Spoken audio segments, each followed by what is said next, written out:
অন্য দেশে সংখ্যালঘুদের ধর্মীয় উপাসনালয় নিয়ে হওয়া ইস্যুকে কেন্দ্র করে যারা সম অধিকারের বড় বড় বয়ান দেয় তারাই কিনা নিজ দেশের সংখ্যালঘুদের ধর্মীয় উপাসনালয়ে চালাচ্ছে ভাঙচুর আর হামলা।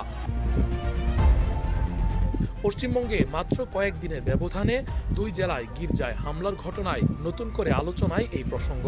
দক্ষিণ ২৪ পরগনায় সোনাপুরে নির্মীয়মান একটি গির্জায় হামলা ও ক্রুশ ভাঙচুরের ঘটনার রেশ কাটতে না কাটতেই এবার পূর্ব বর্ধমানের ফরিদপুরের গ্রেস চার্চে হামলার অভিযোগ উঠেছে। রবিবার প্রার্থনা চলাকালে একদল লোক চার্চে ঢুকে জয় শ্রীরাম বলে ভাঙচুর চালায় এবং প্রার্থনারতদের হেনস্থা করে বলে অভিযোগ করেন যাজক সুরজিৎ ঘোষ। চার্চ কর্তৃপক্ষের দাবি, জোরপূর্বক ধর্মান্তকরণের গুজব ছড়িয়ে স্থানীয়দের উস্কে দেয়া হয়েছিল। পরে পুলিশ ঘটনাস্থলে পৌঁছে যাজক ও চার্চের সদস্যদের নিরাপদে সরিয়ে নেয়। এর আগে সোনাপুর